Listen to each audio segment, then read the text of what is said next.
Hi, everybody. There's a bunch of people will be logging on as we get started, and I wanted to welcome you all. I'm so thankful for your time and your energy, your resources, your insight, your questions, and your open mind, especially beginner's mind, as we know we value in yoga, possibly most of all.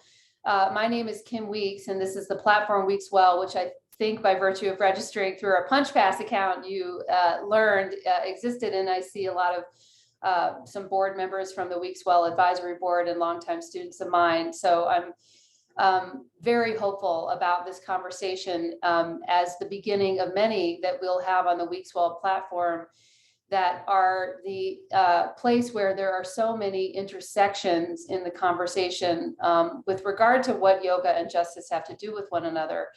And so I want to just let those of you logging on know that this conversation is more than a year in the making because as the terrifically terrible events of 2020 unfolded, the Weeks Well Advisory Board was also just getting started. This is the second of two wellness companies, organizations that I have run in the last 20 years, having left a business and Wall Street career for one where I hope to be fostering transformation and leading a mission-driven life.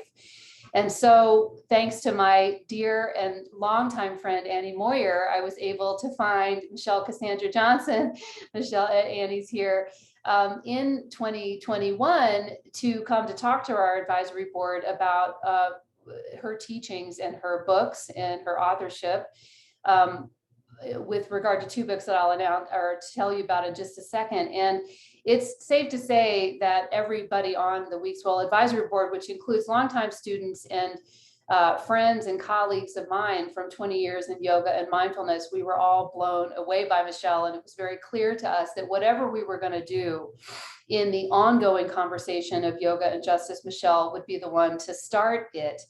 And so we at Weeks Well are now launching a year-long, which we hope to be multi-years long, monthly conversations in which experts in these fields of diversity, equity, inclusion, and justice come to talk to us about ways that we can continue to be in an honest and, as we were saying just before the call started, often uncomfortable dialogue with ourselves and our souls, in the same way that we have these, growing, growth seeking conversations on the mat with regard to our own bodies, minds, and breaths in yoga. I don't see those things as any different. In fact, I think that the body politic is as direct and clear a conversation that we must have with ourselves and each other as we have with our own internal bodies, that yoga does such a great job from so many disciplines and so many thousands of years to teach us. And so Michelle is starting a conversation for the first quarter of our year. She will be joined in February, or succeeded in February by two of her colleagues. She introduced us to Amina Nehru and Pam Eggleston. And then from there in March, this fantastic educator called Terry, who will be coming in and talking about in this sort of like stream of conversations that Michelle is getting started. So Michelle is many things, and aside from being a huge influencer on us, she is an author, an anti-racism activist, social justice warrior, yoga teacher, and intuitive energetic healer, which for me personally was one of the coolest things that I learned about her and her interest in the energetic body and the chakras. And so today is not just a conversation at the end, some questions we hope to field if you're interested and would like to ask, but also a multifaceted class that Michelle is going to teach, and a small lecture I think she'll be offering at the very beginning.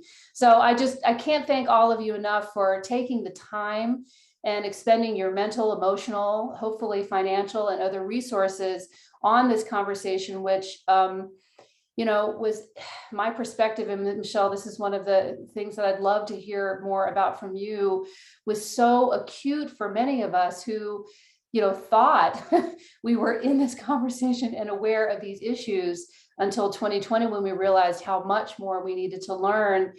And I I can't see how we can not be looking straight on at this and amplifying and expanding this conversation. And I hope that we can keep supporting you in this way and supporting this conversation as we go. So thank you so much, Michelle, for being here. Thank you everybody for being here. And we're so excited for this class and this call and this conversation.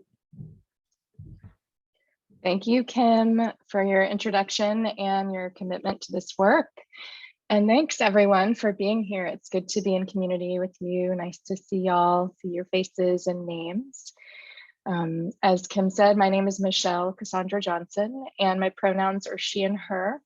And I live in Winston-Salem, North Carolina, which is Catawba, Cherokee, Occaneechi, Carolina Siouan land, and many other tribes. And I'm excited to be here today to talk about the intersection of justice and yoga and what transformation means, and really to provide an opportunity for you all to reflect on some questions about yoga and justice and transformation and the 8-limb path.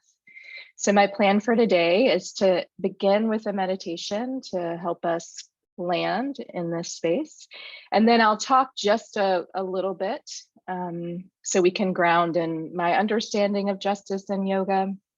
And then we'll move. I'll invite us to move through different postures, and we'll practice pranayama and some rest. And then we'll come back together and there'll be open space for questions and dialogue.